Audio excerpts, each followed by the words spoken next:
In every conversation between two characters in a story, there is something else being said beneath the surface. Oftentimes, the meaning is simply a broader version of the conversation as a whole. It usually is. And there's nothing wrong with that. But if you want to truly write incredible stories and be able to dissect dialogue to its core, you have to understand that the principles of subtext and dialogue are extremely important. In this video, we'll examine a conversation from the popular show Invincible to see an example of subtext with positive undertones. Next week, we'll take a look at Quentin Tarantino's popular film Inglourious Basterds to see how subtext with negative undertones can be applied. Before we dive in, please be sure to like and subscribe to push out educational content just like this to passionate storytellers like yourselves. In the third season of Invincible, we get this great piece of dialogue between Rae and Rex where they both discuss the implications of quitting.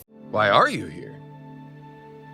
Because I'm quitting, Rex. You're what? On the surface, that's just what it is. She's opening up to him about what it means to leave. But the conversation quickly begins to unravel. Yes, she's there to talk to him about quitting, but why? I'm asking you to think about what you want your life to be. And maybe that it doesn't have to be just this until we both get killed. You got shot in the head. I spent months in the hospital after a lizard man tried to eat me. I don't want to go back out there and just wait for it to happen again, because it's going to happen again. Except next time, we might not make it.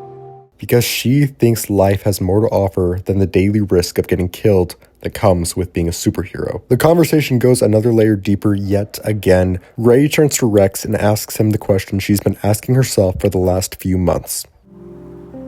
Are you happy, Rex? Am I happy? What does that even mean? Are you happy almost dying over and over again so other people can live the lives we never get? I don't get to be happy. That's just the way it is. You deserve better. Now we're getting somewhere, closer to the subtext. The thing that is truly being said between these two characters. Rex changes the conversation slightly, discussing his origins. Do you know what my last name is? My real last name? No. It's Sloan. The government changed it when they bought me from my parents. Then they erased everything else about me when they made me into this. Rexplode isn't some secret identity. It is my identity. It's all I've got. All I've ever had. If I give that up, I won't have anything left. I don't think that's true. Yeah, well, then I guess you don't know me as well as you think you do. Why? Because he doesn't think he's worthy of living a normal life. That the opportunity to was taken from him long ago. He's afraid to heal. Afraid of what it might mean. Rex's misbelief is that his identity isn't something that he gets to define. He's sharing that with her. After all of this, Rae still persists and says, I'm still leaving.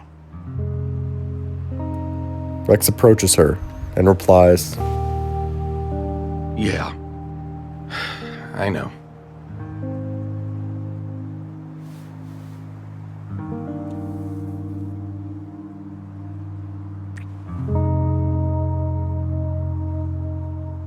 This is a moment that nearly all well-written couples in fiction go through, because this is a moment we are closest to the subtext of the dialogue. Yes, Rae and Rex are in a bit of a tough spot. Yes, they disagree on her decision to quit, but what they're really saying beneath all of this, throughout the entire scene, is, I love you.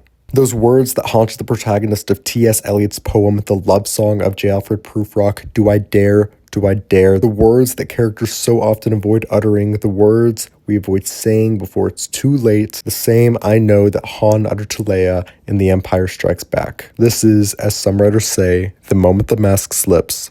In screenwriting and playwriting, it's also known as the moment of recognition, or the turn. It's the revelation, the emotional climax of a scene. There isn't quite a literary term for this moment, but you could call it something along the lines of the threshold of the subtext. Have a great week.